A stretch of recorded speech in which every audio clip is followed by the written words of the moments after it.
Hi guys, how you getting on? The Vintage 30 Battle Royale round 1 is halfway through, so we've had 8 matches so far, and I thought I'd do a little bit of a recap because it's got a little bit more messy and disorganized than I anticipated, and I want to do better in future, but I want to kind of do a little catch up on what's happened so far. So let's go to the first 8 matches. The first match started off with the 2003 Hughes and Kettner OEM Vintage 30 in 8 ohms versus a Mesa Boogie OEM one from 2001, also 8 ohms. And that was the first surprise because narrowly the Hughes and Kettner won, which I didn't expect because these Hughes and Kettner V30s with the 1777 cones as opposed to the regular 444 cones, they don't have the best reputation. I think Nolly in his interview with Christian Kohle said those were some of the worst sounding vintage 30s he'd heard. Maybe two factors are coming together here. This being a golden era speaker and a 1777 cone speaker. I don't know, maybe that works. But yeah, that one won, much to my surprise. The second matchup was a little bit less of a surprise because I had a 2019 16 ohm vintage 30 made in China lined up against a 2003 vintage 30 also made in China in 8 ohms. Well, let me tell you that 2003 V30 really spanked the 2019 vintage 30. Then round 3 saw a 2021 Marshall V30, a G12 vintage in 16 ohms, lined up against a Bad Cat OEM from 2008 in 8 ohms. And that one surprised me as well because that 2021 Marshall is one of the sweet sounding ones. You know, that brief period at the end of 2021 to roughly the middle of 2022 where the vintage 30 sounded a bit like it did in the early 2000s again. Again, this was a narrow victory, but the Bad Cat speaker won. Yeah, much to the disappointment of my friend Pip Priss, who I sold 2 of those speakers of to replace 2 of his. It's a great sounding Marshall speaker, but you guys preferred the Bad Cat. So round 4 saw a year 2000 16 ohm vintage 30 lined up against a Mesa Boogie vintage 30 from the year 2003. And yeah, the Mesa Boogie speaker crushed the 2000 speaker in 16 ohms. Generally, so far, the 16 ohm speakers, if they've been lined up against an 8 ohm speaker, have been spanked pretty hard. Not a single win for a 16 ohm speaker yet. In the next round, we had a 2004 Mesa V30 in 8 ohms against another 2010 speaker, a 2019 speaker made in China, but this time it was the 8 ohm version. And again, 2019 got absolutely murdered. So 2019 doesn't seem to have been a good year for the Vintage 30.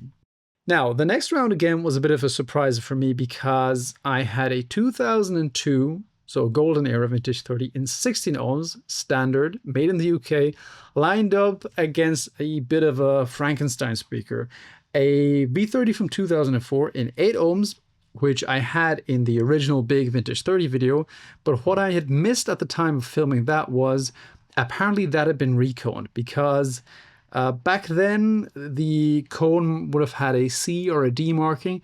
This cone had a Z marking, which tells me it was from the batch of cones that ended up in the 2021 to 2022 sweet spot that we had there, which is an interesting coincidence. Anyway, I thought that the 16 ohm 2002 speaker would win, but no, and it wasn't even close. The 2004 Frankenstein Recone speaker absolutely won. In the next round, round 7, we had another Hughes and Kettner OEM V30, this time a 16 ohm version, but from 2001, and that was lined up against a 2002 Marshall G12 Vintage 30 MF. Those were speakers that Celestia made for Marshall from roughly the early 2000s, 2001, 2002 to 2007-ish, I think, for their Mode 4 cabinets.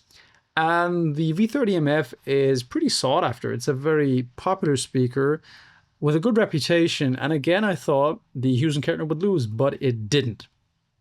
The Hughes and Kettner won again. So much to my surprise, both of my Hughes and Kettner speakers made it into round 2. So match 8 was another interesting one. I didn't expect it.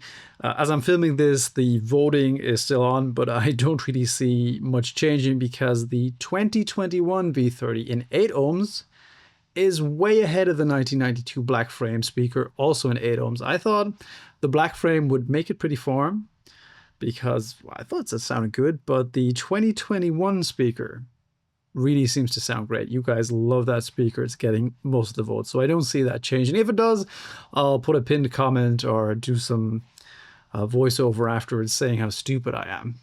So a few observations. It's been a bit of a mess with the voting and the results on my YouTube post page. And to mitigate that, I want to be posting more of these pictures here, showing actually the knockout tournament format. So posting actual pictures of which speaker won and not just doing text. Also, sometimes the scheduling didn't work properly, and once or twice I actually forgot to post the results, the winners, because I don't know, life sometimes gets a little hectic. That's on me. Another observation I made is so far, it's always A that's won. I don't know if that's a coincidence or I don't know if that's a bias towards the first tone you hear. As I'm filming this, I don't really have a solution for this. One of the speakers is always going to have to start. And which one is A is randomized, as are all the pairings. They're just randomly generated. I used some online tools for them. So it's not my bias. It's pretty much random which speaker is A. But so far, A has always won. There's been a few close ones, but not a single B speaker has won yet. If anybody has an idea on how to fix this potential bias issue, let me know. Let me know down below in the comments. I think a few suggestions were to have one speaker, to actually have 3 samples. One speaker would be 2 letters and one the other, but that in my mind kind of makes it complicated, also makes complicated evaluating which one won in the end. So I don't really want to do that. Same with the platform. YouTube's post section isn't as, it's not ideal for this, but I don't really have an alternative. If somebody else has an idea for a better platform to post the results and do the voting, please let me know down below in the comments. So yeah, first half of round 1 is through. We've got 8 more weeks of round 1 to go. And then I believe it's going to get more and more interesting, because then we have quarterfinals, semifinals, and the final to see which of the vintage 30s is the best. Yeah, apparently. So I've been really stoked with the participation, everybody who's commenting, watching, and voting. Thank you very much. It's a lot of fun. Yeah, and so far so good. I'm going to do my best to improve the communication on my side. It's a little more work than I had anticipated. Story of my life. But yeah, thank you very, very much for watching, and I hope to see you in the next video. Bye-bye.